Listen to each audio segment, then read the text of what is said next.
Good morning. Welcome everyone to this series of webinars on WFM. Today we are gonna cover the second topic of this series. We started last month in September, talking and discussing RFPs and pros and cons. This month we are actually going to speak on how to calculate the return of the investment, which is quite an important issue with the WFM tools. And hopefully the webinar will clarify a few aspects. And this series will be completed next month, more or less by the end of November. And in November, we'll be discussing how to make your WFM tool a high performance tool. So, as I said before, welcome to this webinar, and we're going to focus on the return of the investment for the next 30 minutes. Now, let's go into the topic. Why is this topic interesting? Okay, and why is it so important? Is it somehow related to the RFPs as well? Because normally it is done in most of the cases either before or during the RFP process. And it is important because at the end of the day, the companies that acquire a WFM tool need to calculate what the savings are going to come from in order to pay the tool. At the end of the day, most of the companies want the tool to pay for itself, to self-finance the project. So the savings mostly on FTEs will pay for the implementation, the licensing, the support, and the infrastructure required for the WFM tool that you select.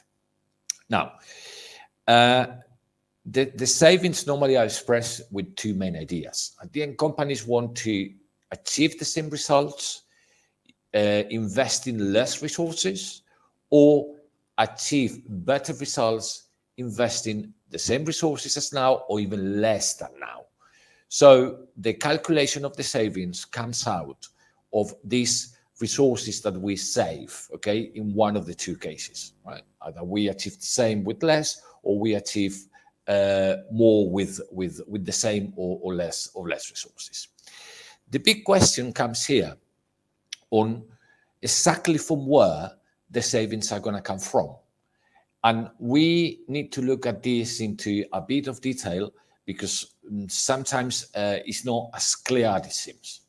So what I've done, I just have summarized here the 5 main points where the savings actually will come from when you select a WFM tool. I'm going to explain very briefly the 5 of them, and then we will deep dive into each of them to assess the elements that compose each of them, so you can have a clear idea on whether you can tick that box or not in order to calculate your ROI for WFM. What is the first element here, the first item? It will be the ability to influence AHT. A big majority of the savings might come from the reduction on AHT. You will be able to employ or to use less time to answer the contacts from customers, including the conversation and the after-call work, okay? And the WFM tool will help you or might help you in order to achieve that, to impact that metric, basically. So that will be the first one, okay, the AHT impact. The second one will be to increase the amount of the productive time available to staff, which means basically we hire staff for a number of hours, okay? It could be 7 hours, 8 hours. Let's use 8 hours as a standard figure. So we know that part of the time will be actually used by the staff in activities that we consider not non-productive, such as, for instance, breaks or annual leave, PTO, training. But the rest of the time, they are available to work. Now, the WFM tool will be able, will help you to determine where the time goes, to see exactly what you need to change to make that available time as large as possible. Okay. The third item is the occupancy, which is basically out of the time that the employees are available to pick up a contact from a customer, how much of that time they're actually busy. They're actually answering a contact. It could be an email, it could be a chat, it could be a call, it could be a ticket. How much time they're actually using answering that contact, and how much time they're simply available waiting for come to work. Now, the higher this percentage, the bigger the savings. But we need to be careful with this parameter, okay, with this metric. I will explain a little bit more later on. The fourth one is the service level, okay. We one of the main targets is to achieve the service level by implementing one of these tools. Sometimes we have difficulties achieving consistently the service level that we have agreed with our internal customer or with external customer, and these tools come to help us to reorder our planning processes so we can actually achieve that target, that service level. And finally, there's a fifth item, which sometimes is difficult to see. And in fact, the words that I use is intangible and invisible, because at first sight, often we don't see it as benefits, or we don't even see it. And it is later on when we actually realize that the implementation of this tool, or the tools, the WFM tools, have incorporated these added advantages to our planning processes, and therefore a saving as well. I will give later on a few examples of these ones because it is actually quite important and often dismissed sometimes. So, with this frame in mind of these 5 points, we will now delve into each of them. So we will start with the HT. Now, as I said before, possibly the clearest point where you can get savings is by seeing how your HT is reduced when you implement a WFM tool. Now, the question here is, what does it need to have, the WFM tool, in order to impact my HT? And here we have a few points. Okay, the first one is obviously forecasting accuracy. The WFM tools will actually help you to have especially an intraday HT forecasting, that it can be very accurate. Very often HT is only calculated on a daily basis or on a weekly basis sometimes. So the same number of seconds or minutes is given for every day and every half hour or every hour. When we look into the forecasting models, we can see that the reality is not exactly like that, and the HT varies a lot between maybe the morning and the afternoon, or maybe the morning, the afternoon, and the peak of the day, that it might be between 11 and 3 in the afternoon. So this accuracy will have a specific impact when we will be able to compare the forecasted figure versus the actual figure of the HT by interval, by each of the half hours, each of the 15 minutes, or each hour, depending on the interval that you guys use in your contact center. That will give us visibility of the deviation, both in absolute numbers and the percentage, and see what we need to tweak. Okay, whether we need to we need to actually look for or have someone monitoring the HT more closely in the mornings rather than in the afternoons, etc. Now, in addition to the forecasting accuracy, especially on HT in this topic, we will also have help from the real-time functionalities. Okay, the real-time functionalities will allow us to see exactly on real time which agent is having difficulties either in the conversation time, in the talk time, or in the after-call work, by seeing immediately who is going over a certain threshold of time. So if we have set up that the normal conversation time is 5 minutes, and we can see an agent actually going over that time, okay, that will come up immediately, and it will flag out who the person is, and we can see what kind of difficulty that the person is having. Same with the after-call work. When someone is using more after-call work time than usual here. This is seen first at the individual level, and the key here is to actually intervene, do something, take action when it is happening, okay, rather than seeing this as a historical report.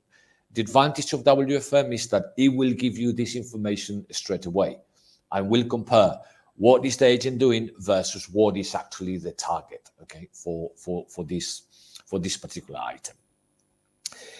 And related to that, we have also agent productivity statistics on HD by agent that can be easily compared with the statistics on the team, what the agent belongs to, or even the department, what the agent belongs to, or a different group of agents that they are doing a similar work. So we can actually see how close each group of agents or each individual agents are performing regarding HD compared to the average or the target that we have for the group.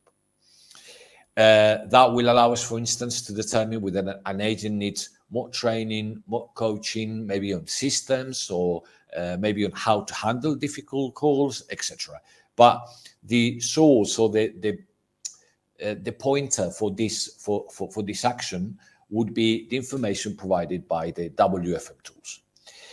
Now, having said all that about HD, I would like to add that we need to be a little bit careful with HD as well, because if we push too hard on HD and try to reduce that a bit too much, we could have a negative impact on the quality of our service.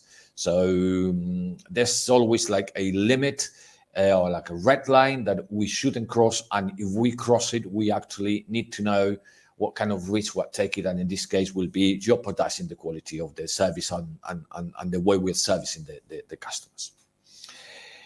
So next to HD, what we have is the staff availability. As I said before, staff availability is basically what is the percentage of time from a full day work, okay, that the agent is actually available to answer contacts from customers. We already know that part of the time of the scheduled time for an agent, it will be what we call non-productive, because the agent is involved in breaks, or is involved in PTO, or is involved in training, or maybe in meetings. Anyway, activities that do not imply to be connected to an ACD and available to take a contact. Now, what does the WFM tool help you with in this case? Basically, it will clarify what the time goes. When we go sometimes to the ACD to look for this information, what we see is that the agents themselves, they code themselves in certain auxiliary codes, that it could be breaks, it could be comfort breaks, it could be training, it could be meetings, etc. Now, if we don't actually, or we are not able to compare what is happening on that front with the schedule activity, it's difficult for us to know whether that aux code was actually used correctly or not. With WFM tools, you can see where this non-productive time goes in each different category, including, for instance, lateness, which is one of the big issues sometimes, or including, for instance, small times of log off and log back into the system. So we can spot the categories or the activities in which the time goes, so we can make the corrective action here. Together with that, we also have the real-time alarm system that basically will tell us if the agent is doing on real time what is the schedule for. So we can see that straight away whether an agent is actually going for a break before he should or she should, or whether the agent actually is into a meeting code and there's no meeting at all scheduled in the system. So definitely will give us a very thorough and very exhaustive information on the agent activity. What is the item to be careful with here is that we need to understand that obviously we cannot achieve the 100% availability. We already know that this X percentage of time, breaks, leave, sickness, etc., that they will not be available, but we will need to be very down to earth on exactly how much time the agents need to be in these non-productive activities.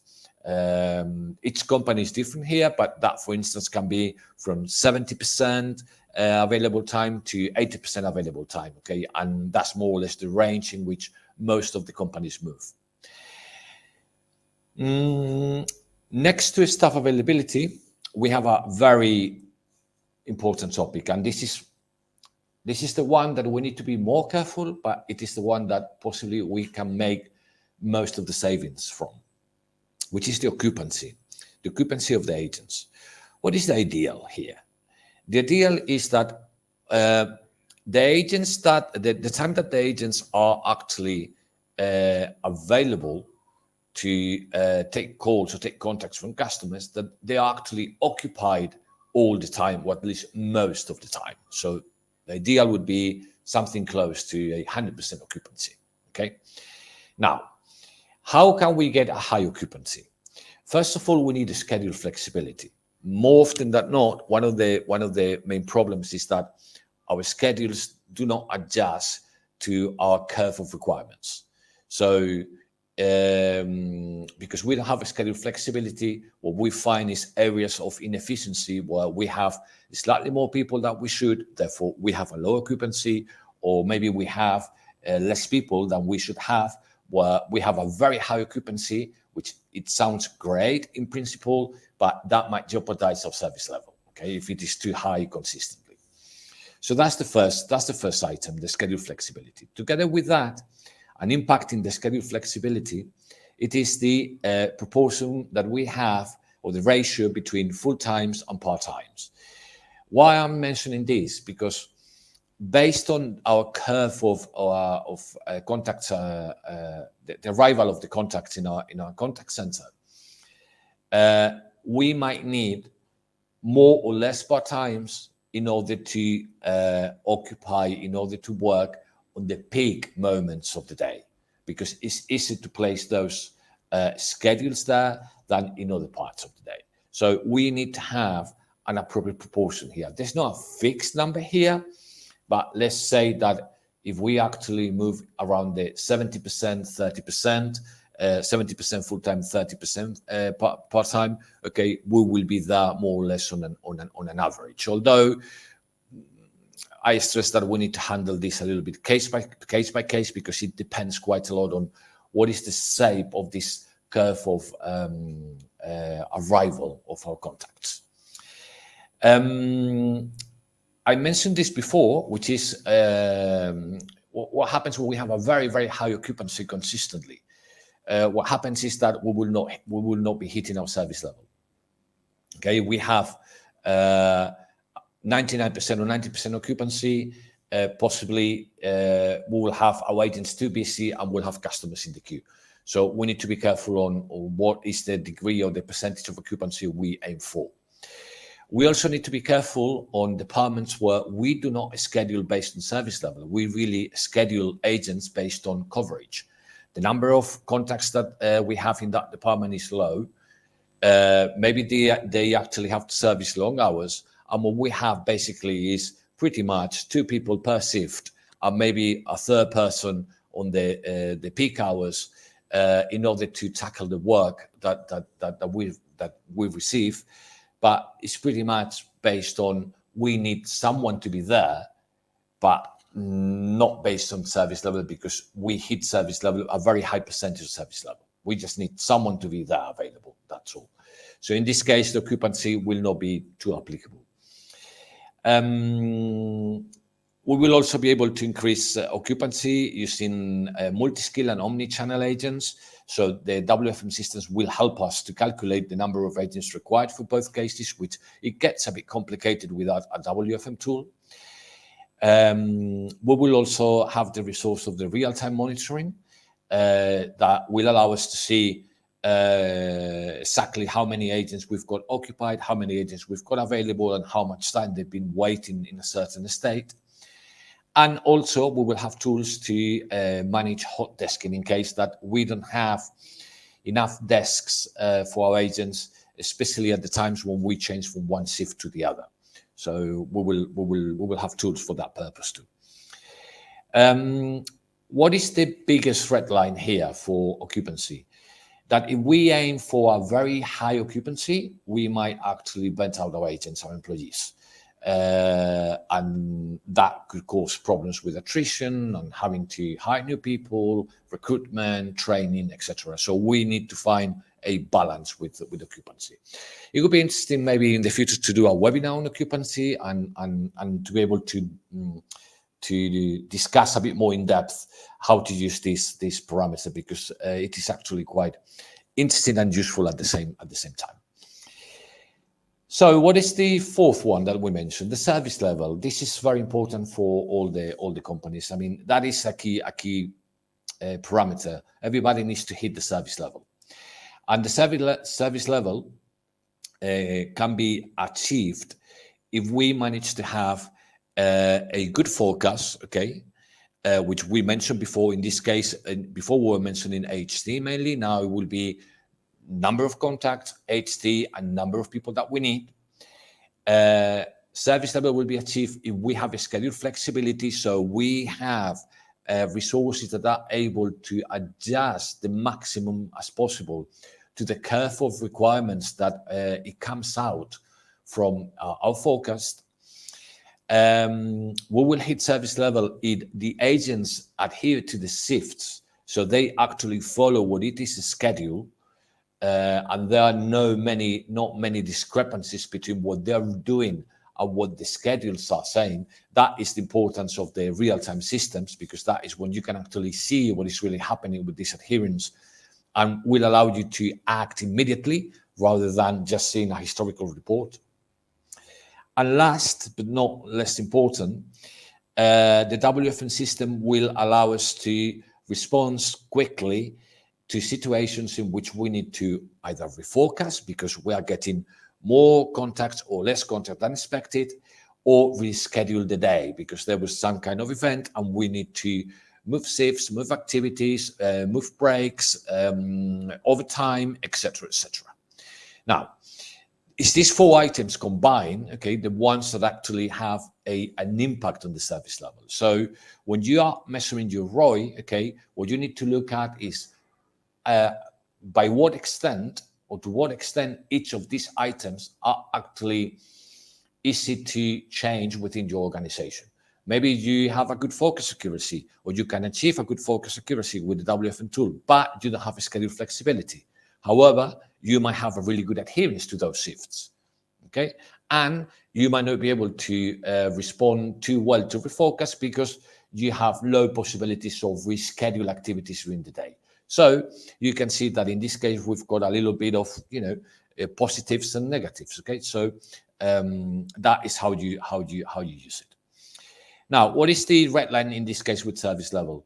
The main red line is one specific situation, which is when we actually try to implement a WFM tool in a situation in which we are already severely understaffed, because the WFM tool will help us, but it might not be enough to make us achieve the service level if our starting point is way too low. So we need to be conscious of that. There's got to be a basic amount of FTEs already scheduled, okay, in a realistic way, in order to be able to achieve this result. And the last one, which is the one that I gave the name of intangible and invisible. Intangible because some of them are not easy to calculate and to put a number, and invisible because some of them we don't really see them as at first sight. So what I'm talking about here is the following. For instance, when you install a WFM tool, you will see a greater speed in planning tasks. So what it was taking maybe a day, now it will take just an hour or a few hours. Or what it was taking a few hours, some of those tasks can be now done in maybe a few minutes. So you will see a great saving in that sense.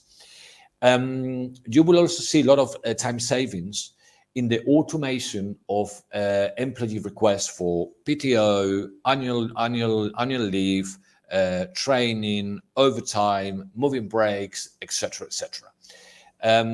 Most of these systems they come with this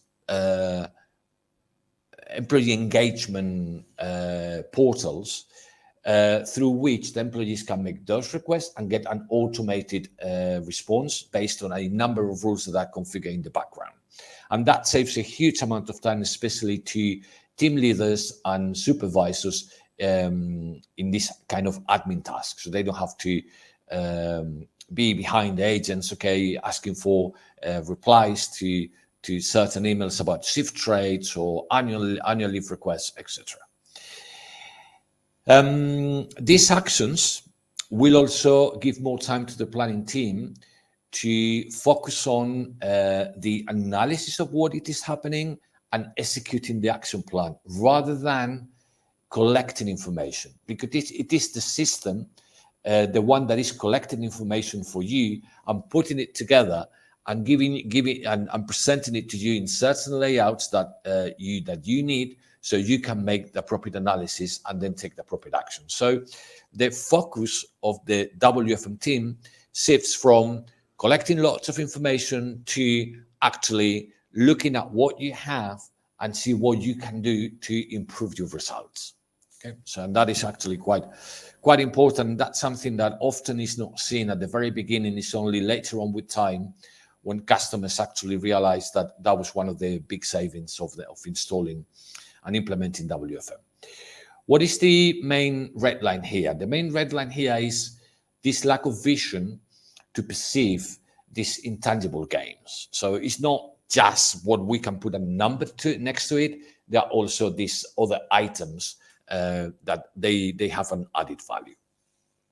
Now, with all this in mind, I would like to mention 3 items to be careful with when we calculate the return of investment. I call this the 3 obstacles. Okay, the first one, the lack of balance between full-time employees and part-time employees. As I said before, there's no standard rule. It really depends on the shape of the pattern of the arrival of your contacts, whether you've got a lot of peaks and troughs, whether it's very flat or it's not very flat, etc.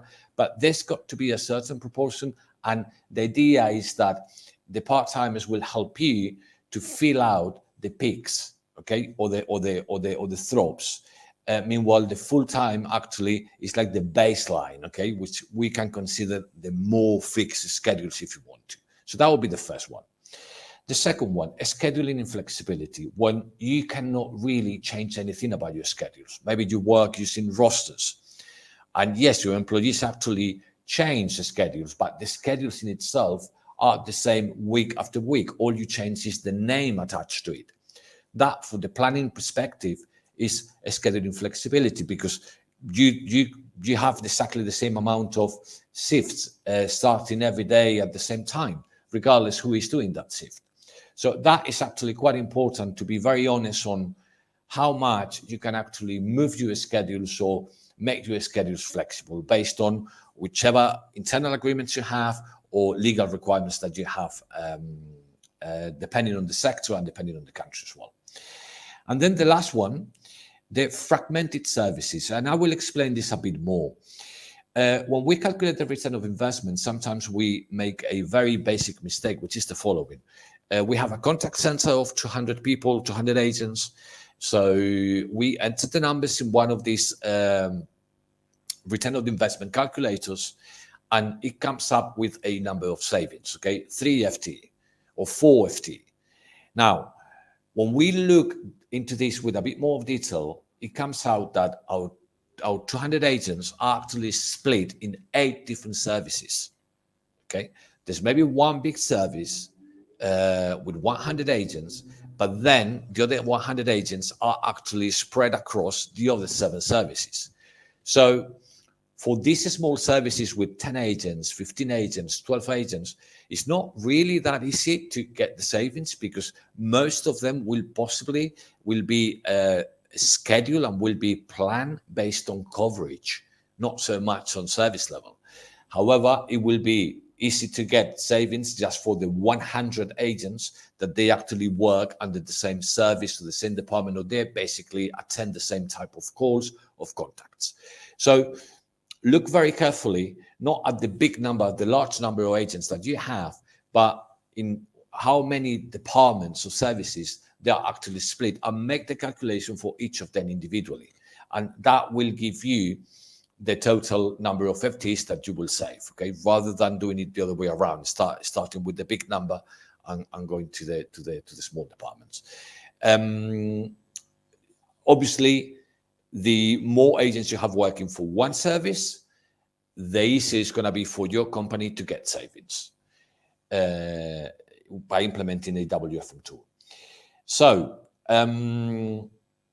we are running out of time, okay? And just to summarize, a few conclusions on this